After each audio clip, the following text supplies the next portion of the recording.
capital city of the United States of America, Washington, D.C. Ladies and gentlemen, let's get ready to rumble!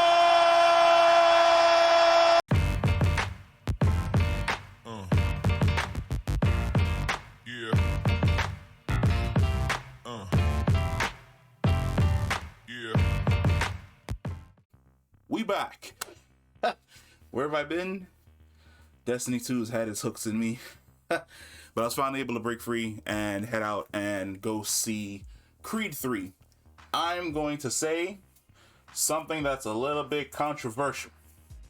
It may start a fight, but that's all right. My new ranking for this entire universe: Rocky 4, Creed 3, Rocky 2, Creed 2. Those are going to be my top 4. My top 5 usually alternates between the first Creed movie and Rocky 3. But for right now, Creed 3, Rocky 4, top 2. Definitely top 2. This movie is fantastic. I absolutely love it. There's some people that are complaining about the fact that this movie is slow. Well, it's slow in the first half. They ain't paying attention.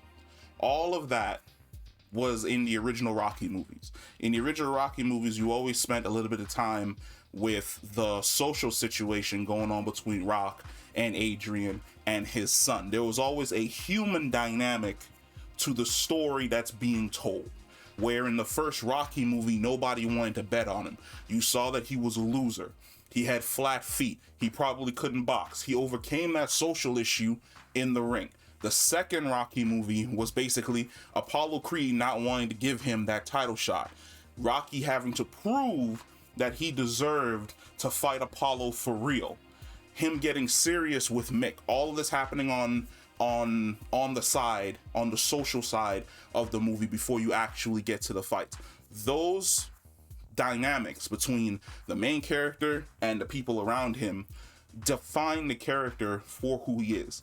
You like Rock, you like Adrian, you like Mick, you like Creed, you like what is his name, Paulie. Same thing here with the Creed series, where you're supposed to like Adonis, you're supposed to like his wife. The dynamic between him and his daughter, fantastic.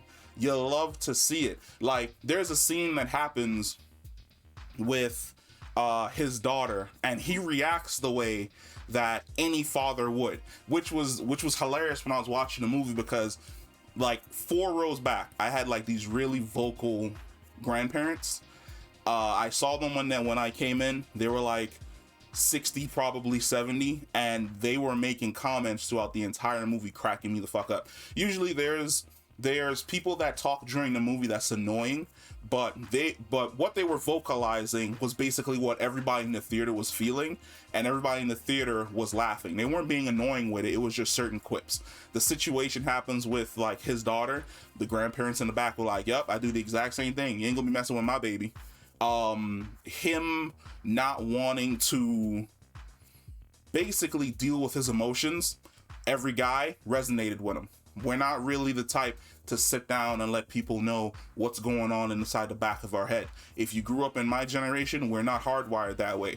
We are hardwired to take whatever the hell is bothering us and push it down so deep that enough years pass by and we completely forget that that was down there until one day something happens and then it dredges its way up. All of these issues define the character. Now, Michael B. Jordan was on the scene talking about how this movie was going to be anime influenced. If you've ever read the manga Hajime no Ippo, you can see the parts where that's something that Ippo would do, because there are certain shots in this movie where he's boxing and the other person's boxing as well, but it's like poker. They have a tell. He figures out the tell. He sees exactly where, like, you know, hey, when they throw a right jab, they're gonna overextend, leaving their whole side open. Right then and there. Like, if you've ever seen the Sherlock movies, he's like, discombobulate. Boom! Hits him right in the side. Love it. I love that direction for the movie, because as an anime head, it looked dope as hell seeing what if they ever did an Ippo movie, that's what the Ippo movie would be like. Now, he didn't take Ippo as the source of his inspiration when he was directing this movie. He relied on Naruto. Now, if you've ever seen Naruto Shippuden, there's a fantastic fight that I would suggest you go and watch. It's a fight between Obito and Kakashi, where they're fighting in present day. But while they're fighting in present day, their fight is mimicking a fight that they had when they were children, where they were kids, where the outcome is going to be undecided. It looks as though the outcome is going to be extremely different, and the person who won in the past is going to win again. And then Kakashi pulls it up, boom, knocks out Obito.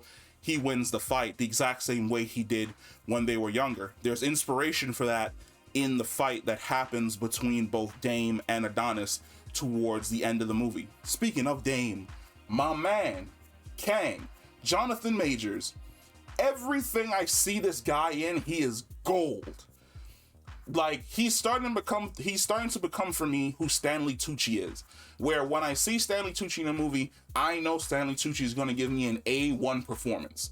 When I see Johnathan Majors, I know he is going to be having a ball. And he's going to be having so much fucking fun in the role, because he is having a blast playing Dame. And I love the fact that we go on like this emotional journey where they're boys growing up like in the shitty part of LA, and something happens, it ruins his life, and then he has to sit in jail and basically watch Adonis become like this big boxing star and legend, which is what he wanted. And when he gets out, there's a chip on his shoulder, and you can see that there's the chip on his shoulder, and Adonis can see it as well. And I like the way which is played, where it's not like Adonis is being played for a fool. He can see that something's bothering him, but he wants to help his boys so much that he puts himself out there and exposes himself to the fact that, you know, his boy is low-key ruthless, because he had to be ruthless in the environment which he was in for like 20 years, which was jail.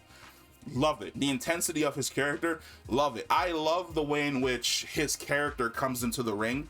So usually when you saw the most previous Creed movies, it's kind of like, you know, a somber pace as you get close to the person that you're supposed to be boxing with.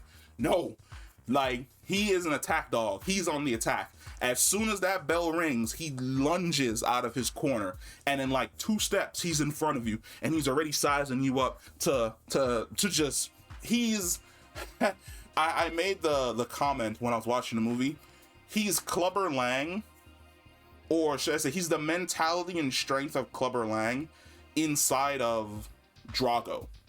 Like, if you took all the strength of Clubber Lang, but then you took like the precision and the machine that was Drago, like how ruthless Drago was, you take that and you place that all inside of Clubber. That is who Dame is.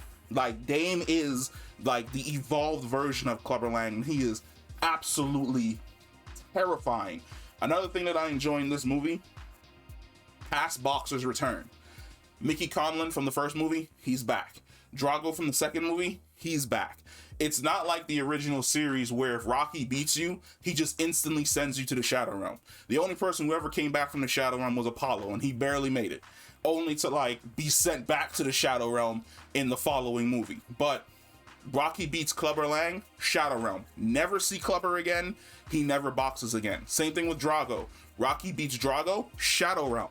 Like, literally in Creed 2, they basically talk about like when Rocky beat him, his whole life collapsed. He lost everything. He was gone. Tommy Gunn, beaten, disappeared. Like the guy from the Rocky Balboa movie, who was the champion. Rocky lost to him, I think, in decision. Disappeared. Never heard about that character ever again. So I like the fact that the Creed movies bring back the former boxers, at least the ones that are friends with Creed. Great. Absolutely love it. The training montage, not as great as the training montage from the second movie, but it still gets you mad hype. Like, you're here for like the training montages where they're getting back in shape and getting back in form, and then the final bout anyway. The final bout, fantastic. I think it's the best fight that the Creed series has ever done. Way better than the fight between him and Drago in the last movie. This fight is on par, in my opinion, with the fight between Rocky and Ivan Drago in Rocky 4. It's great. This movie is great. If you're an anime fan, you're gonna absolutely enjoy this movie. If you're a fan of this entire series, I believe that Creed 3 is the best out of the 3 movies, but all of these movies are really, really good. So I can understand where somebody may have a higher opinion of maybe number 1 over number 2 or number 2 over number 1. That's 100% fine. All these movies are great. But in the Rocky pantheon, I would say Creed 3 is up there in the top 3. For me, like, it's my opinion.